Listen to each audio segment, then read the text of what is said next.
We acknowledge the traditional custodians of the land of which we record this podcast, the Whadjuk people of Noongar. We recognise their continued connection to the land and waters of this beautiful place and acknowledge that this land has never been ceded. Welcome to Health and Safety Conversations. Here's your host, Tom Bourne.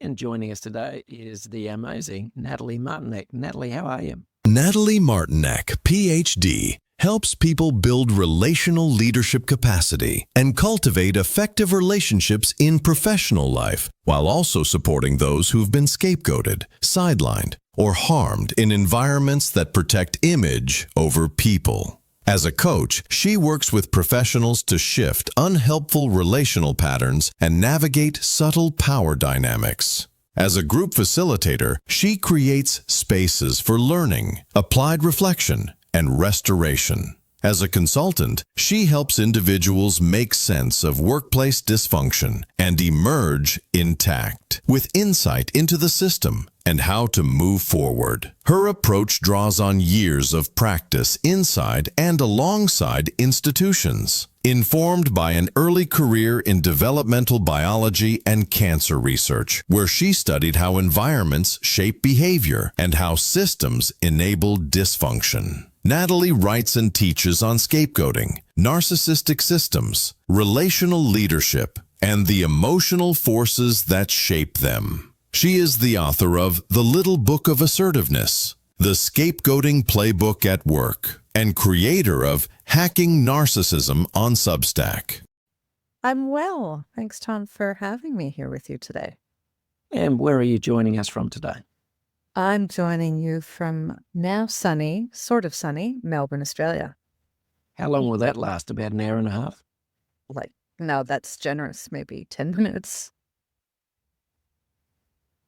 Ah, dear. I do love Melbourne. You are in the privileged position of having some really good coffee vendors and some lovely chocolatiers, but I'm not allowed to visit them anymore because I may have eaten too many.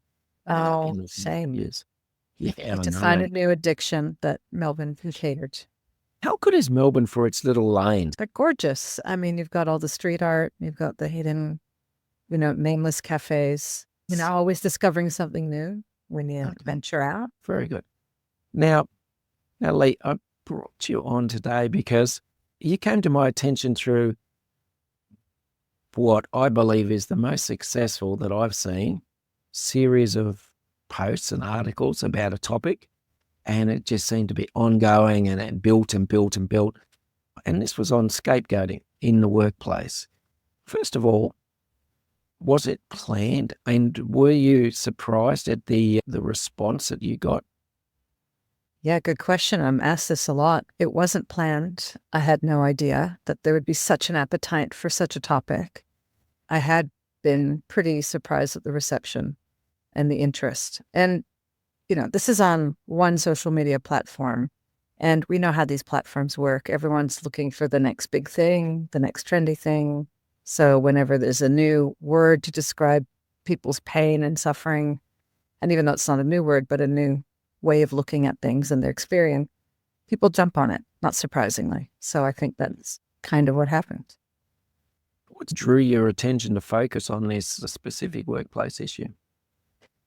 Yeah, well, it's because I've experienced it in a number of ways, and not just in workplaces, in different groups throughout my life, being the target of it or witnessing it. And so it was a recent experience of having witnessed it, but also been part of a team that was scapegoated. So I just started putting my thoughts on it together and then putting it out there. Lo and behold, there's lots of interest and attention.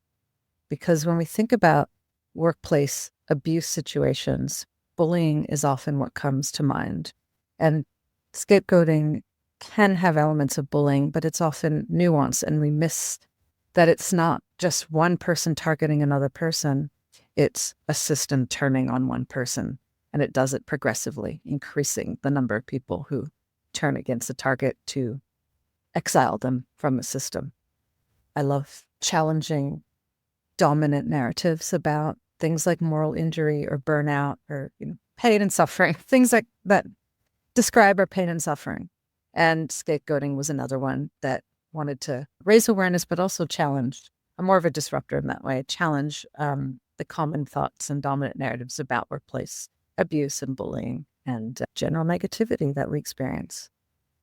Yeah.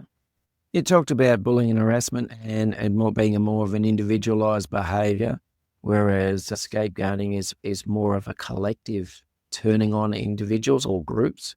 Mm-hmm. How frequent, in at least your opinion, do you think this actually happens in workplaces? Well, I don't have any stats to share with you, but having observed over the years of my professional life that it's happened in every single place I've been in. Either I'm the common denominator and contributing or causing, or this is actually an institutional reflex in order to shield themselves from any accountability. So I've seen it happen to people at the highest levels of management or leadership to the lowest on the hierarchical ladder. And so no one escapes it. It can happen to anyone. Anyone can be turned on in any place because it is driven unconsciously by emotions such as shame, envy, contempt, and package in that is insecurity, inadequacy, many different things. None of us are immune to these emotions, and our response to them determine whether or not we're going to blame somebody for how we feel or take responsibility for the things that are going on and work to resolve them. So it's a marker of maturity.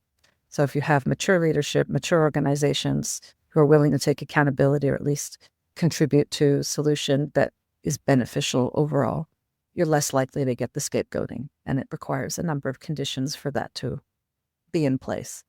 Whereas scapegoating happens where there's lower trust, higher pressure, egos driving, certain agendas, those who have influence and power, decision-making power, they tend to have more authority. And so they can influence narratives about individuals and lead to others turning on that individual, even if they don't fully believe the narrative. They just do it to stay safe. So it is a complex interaction of culture and people. And yeah, that's always fascinating to me that you can have reasonable people in an environment act one way and act totally differently in another.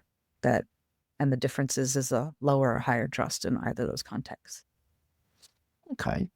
What do you think it's so hard for some organizations to recognize that scapegoating is actually occurring within their workplace? Firstly, I probably should say, is it that organizations don't recognize it, or is it that they choose not to address it? I don't think it's been a term that's been popularized the way burnout has and workplace wellness. So I think because it's not a reaction that occurs quickly and then the scapegoating and the exile happens immediately. It might look that way to the one who is being exiled because they didn't see the different stages of the process already occurring. So I don't think most institutions are aware of what they're doing. You would need somebody who is more Machiavellian, cunning, calculating person in charge of these things to go, we're going to blame that person for this screw up. So, we shield ourselves. I don't think that's as common as what I've been talking about, which is an unconscious reaction. So if you were to say to, a leader that I think what you're doing is scapegoating so-and-so because for a number of reasons, I just don't think people see it because no one wants to ever believe that they're the perpetrator of wrongdoing, and scapegoating doesn't carry a positive tone with it.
Okay. Does scapegoating actually serve a purpose in meeting individuals or teams or organizations' psychological needs?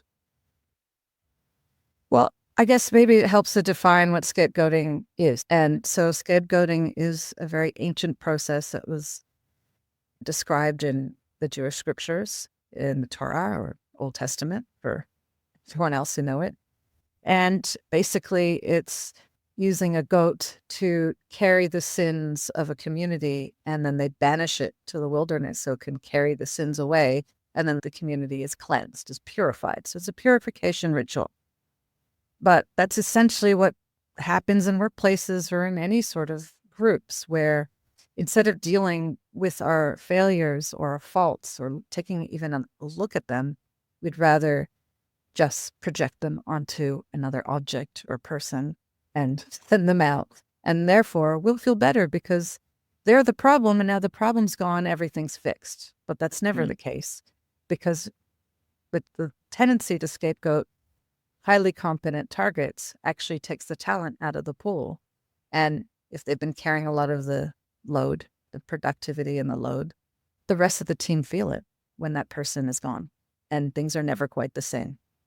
But nobody talks about it. No one admits it openly. So it's a cycle that will continue to operate in the same way, because no one's taken a look at themselves and said, we need to stop doing stuff like this. We need to stop shunning or projecting our problems onto one person. Is scapegoating basically a reinforcing of the status quo within an organization? Yeah, I would say so. Because so there's so many organizations who say we want change, we want to innovate, but in order to do that, you have to change things, and that is uncomfortable.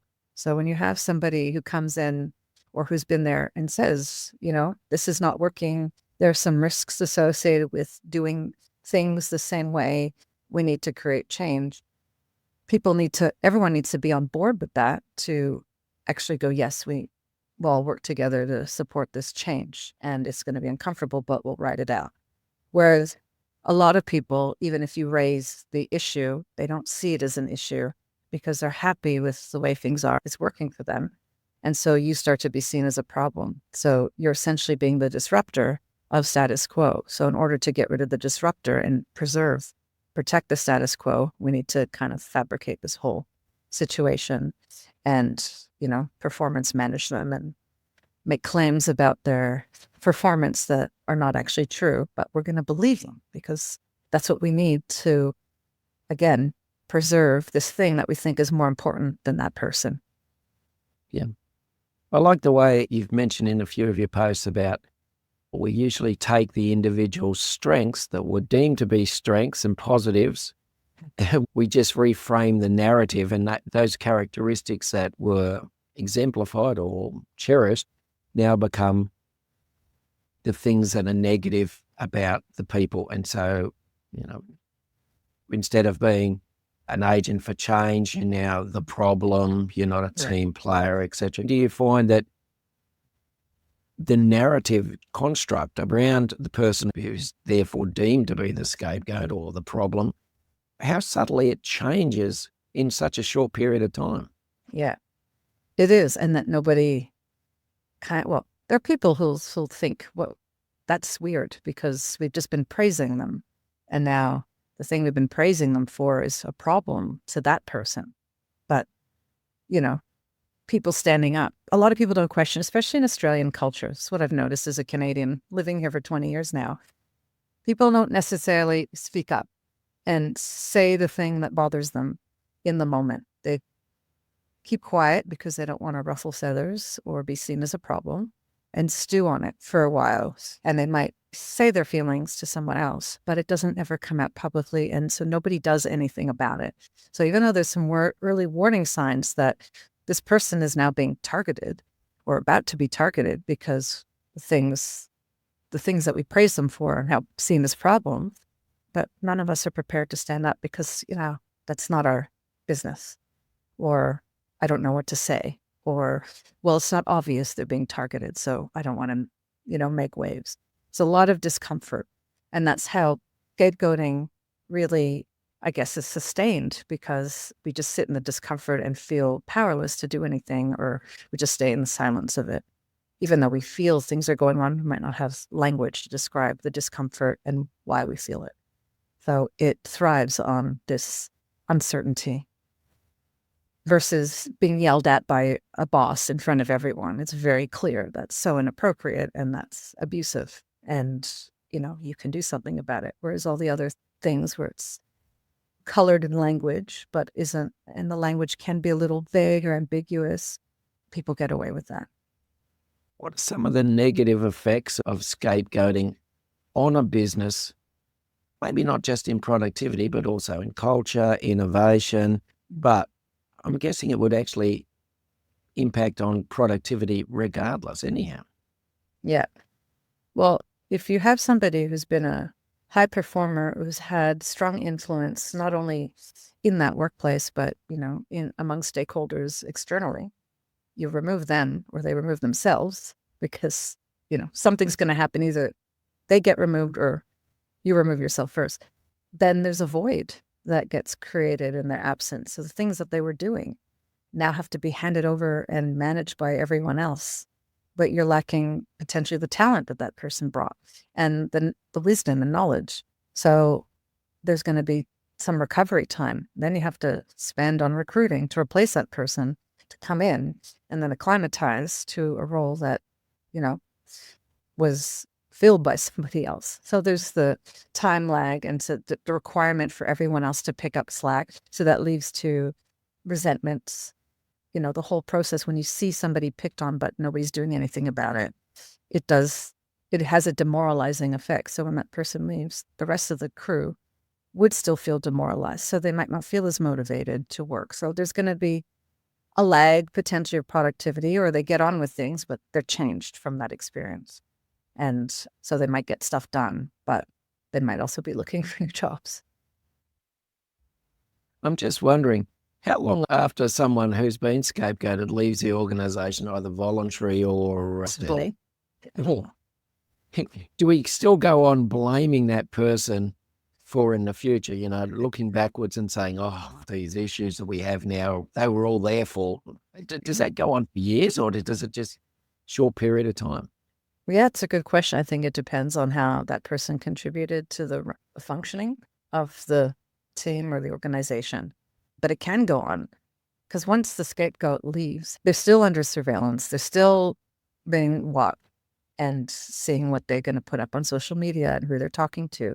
So it's not uncommon for the scapegoated to lose credibility and have a harder time getting jobs in that same industry because people anticipate what the scapegoat might say about the old organization to new organizations. So they get in there and already start to control the narrative. So it can be detrimental to not just being scapegoated at work, but after. It just follows them along. They can't they can't shed that role. They're still in it. Whereas other people, there's a relief in the organization, that person's out and they move on. They don't talk about them anymore. It's like they never existed. So they're erased. Yeah. From your experience and from talking to people, how does scapegoating impact the mental health of the person who is scapegoated? Well, it's a good question because if you've ever gone through it, it's not clear what's happening for some people who don't know about scapegoating or what it looks like or feels like. It's a very confusing time because one moment they're praised, another moment they're devalued and shunned, starting to be shunned. People are treating them differently. So they feel like they've done something wrong. So they own the blame and shame that's actually being cast onto them. It's very isolating, alienating. It would be awful for many people who came in feeling good and now feeling crappy, but they don't know what's changed. They don't have any information about anything unless they get the performance management talk or the feedback that is saying you're too much of this or not enough of this. So vague, non-specific. So it's very confusing for people who are going through it. And it's also upsetting because it's so isolating because they're the people who say they're supporting, who said they'd support you or you thought they would support you, aren't really there. Is there a difference between how scapegoating plays out in smaller organizations as opposed to very large organizations? It happens in small and large organizations. So again, size doesn't make anyone immune to the scapegoating process, because if you have one person who has some level of authority over how things run and they're sort of insecure, fragile leader, they can create all the stories they want, unless you have other people in the group who are very strong and see what's going on and kind of work together to try to resolve it or push back against that leader. Because if more people stood up to that one person has less power, unless they choose to fire everyone and then just rehire new. We hear stuff like that, but it's not as common because you don't want to lose your workforce. So it's the lack of people standing up collectively and pushing back against these narratives that is what allows the scapegoating process to unfold. Does gender, culture influence individuals within the organization decide who's going to become the scapegoat? That's a good question. It's hard to say because, again, it's not a person choosing a scapegoat. It's a reaction to somebody's appearance, performance, competence. What can happen is you have an existing team, somebody new comes in and has more authority. They feel threatened by the person. That's who gets scapegoated. It's more about the insecurity of people with a level of authority that initiate the scapegoating process, the playbook, against somebody who they feel threatened by or inferior to or inadequate relative to. It's an immature reaction to feeling insecure. And that's the kind of absurdity of this whole thing. Yeah. And you do workplace coaching and leadership and dynamics coaching. How do you help leaders spot scapegoating within their organization and maybe help dismantle the patterns that support it? So I work with individuals who are working in organizations who are often on the receiving end of the scapegoating rather than those who are choosing to learn more about it and wanting to be able to stop it. Because when you're in a hierarchy, it doesn't matter where you are in it. There's always someone higher than you. Even people in boards, board of directors, there's scapegoating within the board. So to eject somebody out of the board. So it doesn't really matter if you at a certain level can see it. You have control over it on your little team. But if it's happening across, rungs in the hierarchy, it's very difficult to do anything about it because you're dealing with relationships that exist across a hierarchy. And if you have a leader who, is very good politically, but not necessarily functionally as a worker, but they get away with everything because they have these good relationships. If they're accused of bullying or, mistreatment or even scapegoating, no one around them is going to believe it. Or that's what you're dealing with, these defenses all around, these protections. So it is a difficult thing to manage. So harder to teach people who don't think that scapegoating is a thing or that they could be capable of scapegoating somebody versus those who are on the receiving end and never want to treat anyone like that as they move forward. Good.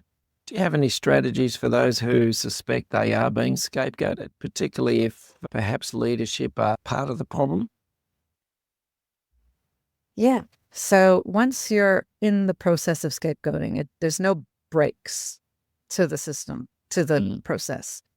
So it is often a signal that it's time to start looking to move on.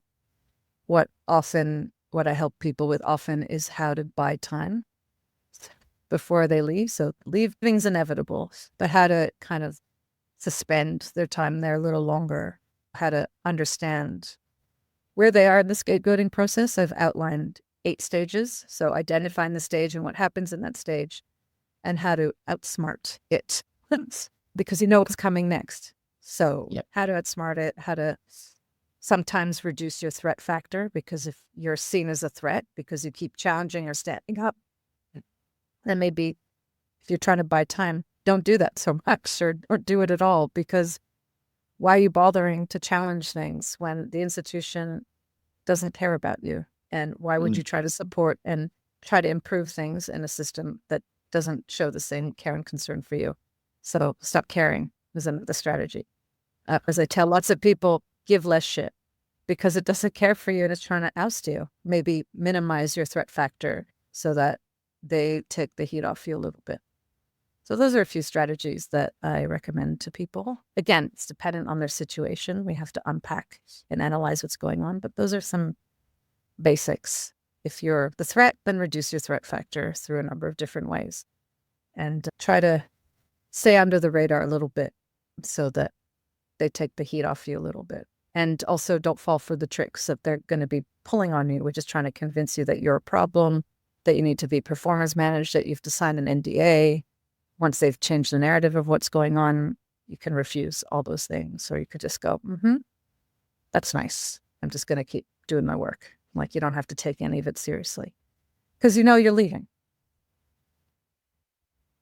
Okay. I'm guessing those lovely strategies would be in the lovely ebook you've put out, which is the Scapegoating Playbook at Work. Yeah.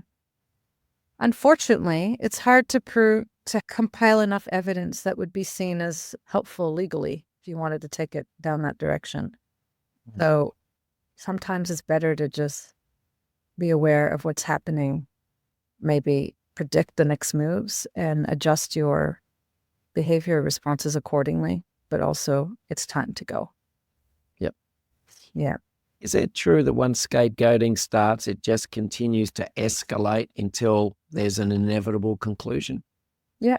It's like a runaway train. You can't stop it. The only way it can be stopped is if there is another layer of protection above you that sees through all of it and has the authority to stop it. But it's rare. And even if you bring in those authorities and say there's workplace investigations and there's findings that there is actually problems, there's also cover-ups. There's no, they don't always implement the recommended strategies to deal with the situation, or they use other methods that continue to demonize the target instead of support them. So yeah, it's hard to stop it. You need good protections around you. You need to be somebody who makes the institution look good, and they really need you, and then they'll protect you, at least temporarily, until they get what they need from you. It's an awful way to think about these places where we spend so much of our time and give so much of our energy, but unfortunately, it's a reality for so many people. Otherwise, we wouldn't be here talking about it today. Yeah, absolutely. In your opinion, remote or hybrid work, does this actually reduce the chance of scapegoating, or does it exacerbate the possibility? That is a really good question. I can't give a clear answer on that one. It depends on the organization. I've seen it happen to people who are entirely remote. I've seen it happen entirely in person or hybrid, doesn't matter. It happens in all instances, but I don't know about the prevalence of one context or another. You talked about some of the Australian characteristics about not speaking up. Does scapegoating evolve, in your opinion? Is it there different characteristics to scapegoating in Canada than there is Australia, or is it just the same with a different flavour? Well, it's an interesting question because one of the drivers of scapegoating is envy. And we know in Australia and New Zealand, there's, and I think England, the tall poppy syndrome, which is entirely envy-based. People get elevated by an authority. They're anointed to be the important one and get a lot of attention. And as soon as they do something that brings shame to the authority that elevated them, or secondhand embarrassment, then they can be cut down. But in their day-to-day workplaces, there can be favorites. The favorite might be stepping on toes of existing relationships. And so somebody would feel envious of that favorite person and will do something to try to cut them down into not favorite so that they can become elevated as favorite. And that's not a rational thing. It's driven by envy, because envy is, I want what you have and I no longer want you to have it, and I want it. Your presence is threatening my status. And not only that, your presence is actually a threat to the system that we're trying to preserve. So I'm going to do something to try to cut you down, or I can justify things to cut you down to save the institution or to save the hierarchy. Yeah, it's a complex emotion, the way we react to it. We don't have to respond to it in that way, but I think that's one of the drivers. If you think about Australia and tall poppy syndrome, that would be something that would operate here. Not to say it doesn't operate anywhere else, but we know about tall poppy syndrome here. Absolutely. Okay, you've written a couple of other books that I was unaware of. The Little Book of Assertiveness, and there's one here called Knowledge Vampirism, if I've pronounced that correctly. I'm really curious about that one. What's that one about? Well, it's not a book. It's a concept I came up with a few years ago because it kept happening to me. And it's knowledge vampirism. And it fills in the gray that exists between knowledge theft, like intellectual property theft, and plagiarism. So it's not quite plagiarism. It's not like obvious theft. Somewhere in the middle that occurs between two people, one who has an unpublished knowledge base, and they have a collaboration or a partnership or a friendship with somebody else. And that other person slowly extracts your knowledge by asking you questions and showing curiosity. And throughout time, they basically absorb your knowledge base. And then they start to teach it back to you as if they were always the author of it. And they twist the narrative a little bit about it so that they could come across as the original authors and they know better and they're teaching you. And then they say, this is my stuff, you can't use it. And then they publish books with their name on it, but it's your stuff. And it's very common. I know doctoral students who had their entire thesis taken from them by a supervisor or another person. It is rampant everywhere. I know it's in tech. I know it's in the arts. Because in so many environments, it's expected that we'll share knowledge and ideas. Knowledge is free, but I disagree with that. Information might be free. It's the information you put out willingly or is out there.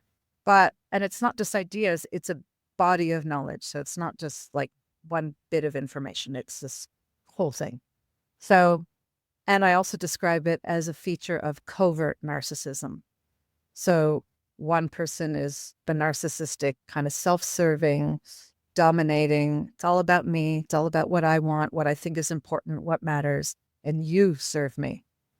You're providing me with the information I want, but you got something out of it because I gave you attention. That's how some of them think. And so through this process of gaining your trust, they start to extract your knowledge by asking lots of questions. And if you're a person who loves to share knowledge like I do, then they just kind of create their little archive of your work in their mind, but they believe it was theirs all along. And again, it's not a deliberate conscious thing. It's just how some people have learned to survive and have the next big thing. They just find somebody who's got the thing they're interested in that they want to be known for. Yeah. Have you encountered this? Oh, just a little bit. I've seen it happen. I've seen it happen an awful lot. Where you start with a concept and all of a sudden it becomes someone else's concept and then you just look at it.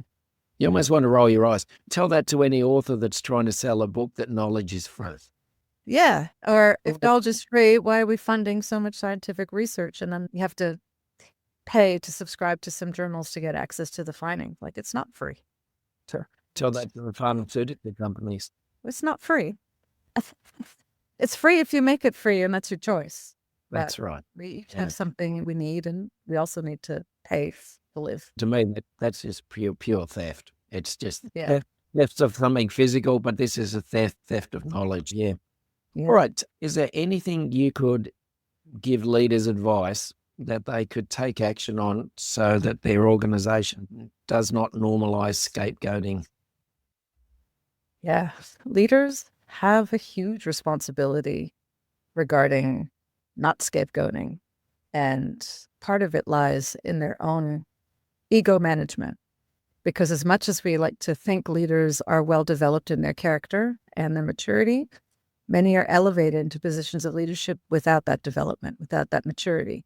Those who don't have it, who feel a little bit uncomfortable with feedback and don't know how to deal with it when it's feedback that doesn't fit their ideal image of themselves. Inadvertently, you will want to lash out at that person who gave you the feedback. It does require some strong ego management on everyone's part, but especially leaders, because you're modeling the type of culture that you are permitting. Nathalie Martinek, it's been an absolute pleasure speaking to you today, but for now, we're going to have to leave it there. Great. Thanks, Tom.